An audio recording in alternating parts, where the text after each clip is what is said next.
നേതാവേ, നേതാവേ, വേലായുധത്തിന് മേളിൽ നിന്ന് തള്ളി താഴെയിട്ട് കൊന്നു നേതാവേ.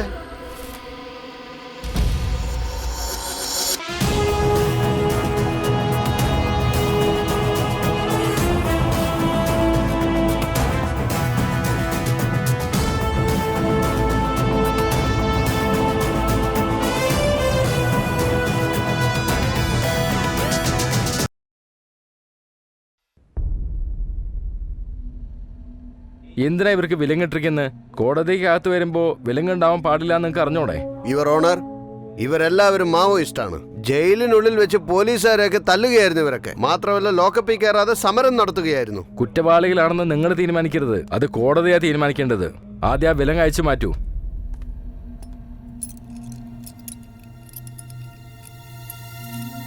കുറ്റം ചുമത്തിയ കുറ്റവാളികളായ ഇവരെ ദാ ഈ ഓന്തുകൾ ഒരു നിരപരാധിയെ കൊന്നിട്ട് ഇവിടെ വന്ന് നിൽക്കുന്നു.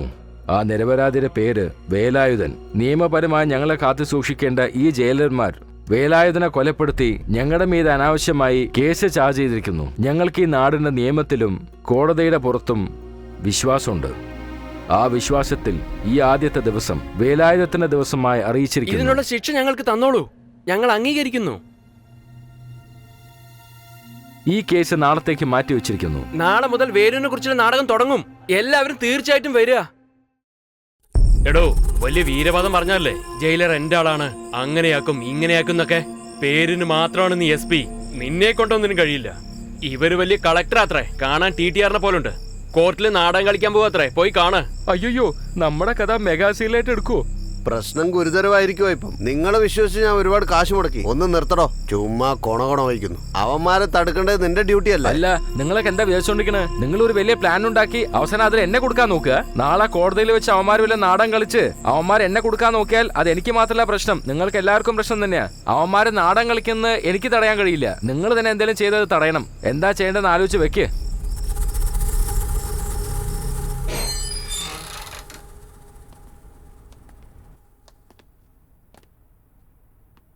ആ താളം തുറന്നേ.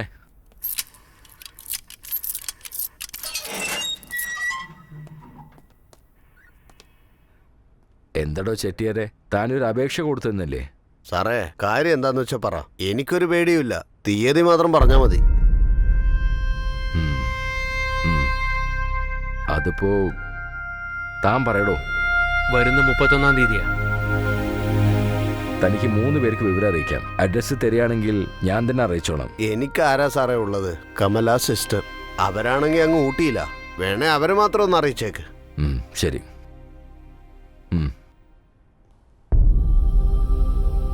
ചെട്ടിയാരെ, നിങ്ങൾക്ക് കഴിക്കാൻ എന്തെങ്കിലും? കുരുമുളക് രസവും കുറച്ച് ചോറും, അത് മാത്രം മതി.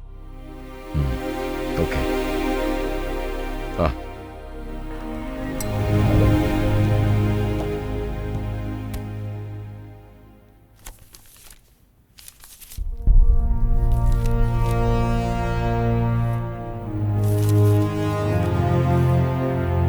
നേതാവേ, നമുക്ക് നാടകം തുടങ്ങാമോ?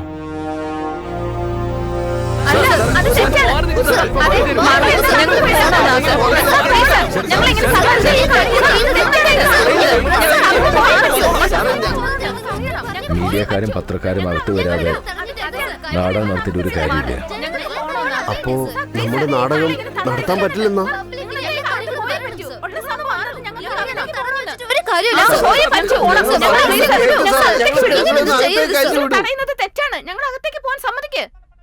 യുവർ ഓണർ, ഞങ്ങളുടെ കേസ് പൊതുജനങ്ങളുടെ മുമ്പിൽ തന്നെ നടത്തണം.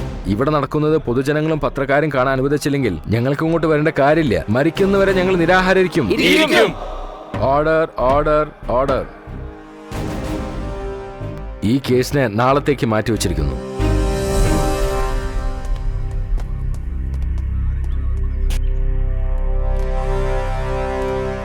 ജീവൻ പോയാലും ശരി, ഒരു വറ്റുപോലും വായിൽ വെക്കില്ല.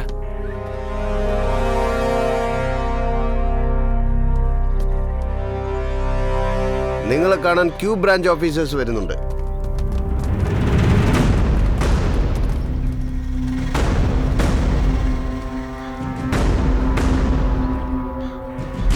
ഉപവാസം മതിയാക്കിയിട്ട് കേസ് നടക്കാൻ കൂട്ടുനിൽക്ക്. അതാണ് നിങ്ങൾക്ക് നല്ലത്. ഈ ഉപവാസം നിയമപ്രകാരം കുറ്റമാണ്. നിങ്ങൾ നിയമം പഠിച്ചു വന്നിരിക്കുന്ന ആളാ. ഞങ്ങളത് ശിക്ഷ അനുഭവിച്ചുകൊണ്ടിരിക്കുക. നിങ്ങൾ ഞങ്ങളിൽ ഒരാളായി മാറിക്കഴിഞ്ഞാൽ ആ വേദന നിങ്ങൾക്ക് മനസ്സിലാകും. മിസ്റ്റർ വാഞ്ചിനാഥൻ, ഞാൻ എന്താ പറയുന്നതെന്ന് വെച്ചാൽ ഇത് ജഡ്ജിനോ ഞങ്ങളും തമ്മിലൊരു മത്സരമാണ്. നിങ്ങളോട് സംസാരിക്കേണ്ട കാര്യമില്ല.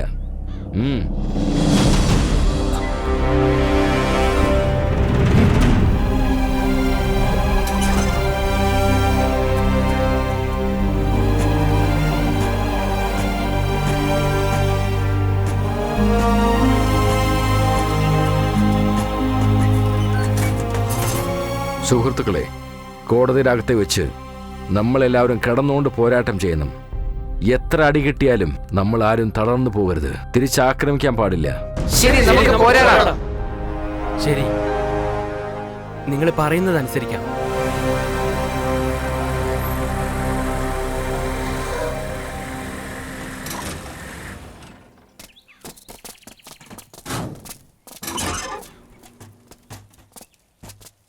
എല്ലാവരും ഇറങ്ങിക്കേ. ഇറങ്ങ് ഇറങ്ങ് ഇറങ്ങ്. എടോ, മുന്നോട്ട് പോവാൻ. ഇറങ്ങാൻ. നിങ്ങളുടെ നാടകം കളിക്കാനായി ജഡ്ജി അനുവാദം തന്നിട്ടുണ്ട്. ഇന്നത്തേക്ക് ഒരു ദിവസം മാത്രമേ നിങ്ങളുടെ നാടകം കളിക്കാൻ ജഡ്ജി 1 മണിക്കൂർ സമയം അനുവദിച്ചിട്ടുള്ളൂ.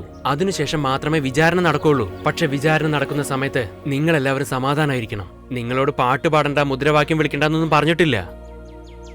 നിങ്ങൾക്കുള്ള സമയം തരുമ്പോൾ നിങ്ങൾക്ക് എന്താണോ പറയാനുള്ളത് അത് ധൈര്യമായി പറയാം. ഇത് ജഡ്ജി നിങ്ങളോട് പറയാൻ പറഞ്ഞു. ശരി.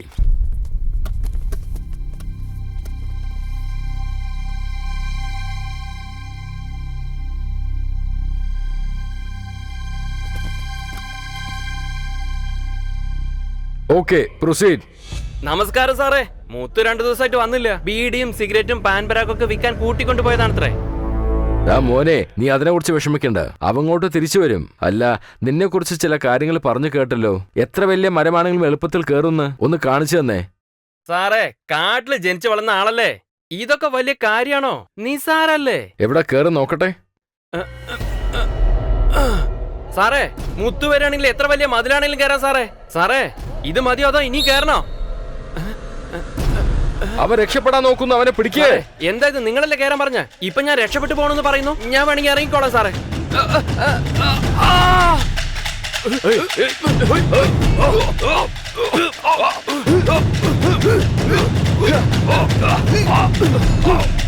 ഓക്കേ, നിർത്താൻ. എന്താടോ? ചത്തുപോയി സാറേ. ചത്തുപോയെന്നോ? രക്ഷപ്പെട്ടു പോകുന്ന സമയത്ത് കാലി തന്നെ താഴെ വീണ് ചത്തുപോയിന്ന് കേസ് ക്ലോസ് ചെയ്തേക്ക്.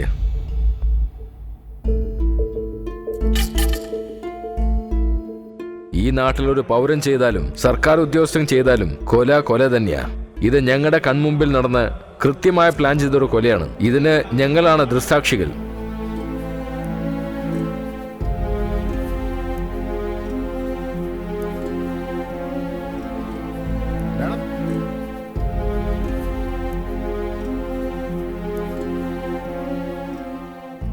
ഈ സംഭവത്തിന് കാരണക്കാരനായ ഈ ജയിലറിനെയും അതിനെ സഹായിച്ച പോലീസുകാരെയും കോടതി ഇവരെ ജോലിയിൽ നിന്നും പിരിച്ചുവിടാൻ സർക്കാരിനെ നിർദ്ദേശിക്കുന്നു. മാത്രമല്ല, ഇവരുടെ മീതെ കുറ്റപത്രം ചുമത്തി നല്ല രീതിയിൽ അന്വേഷണം നടത്താൻ പോലീസ് ഡിപ്പാർട്ട്മെന്റിനെ കോടതി നിർദ്ദേശിക്കുന്നു.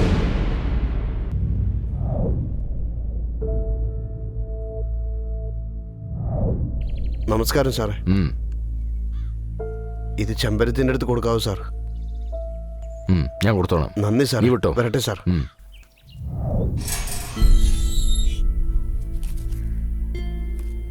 ഇത് കുമരൻ നിങ്ങൾക്ക് തരാൻ പറഞ്ഞു. വളരെ നന്ദി സാർ.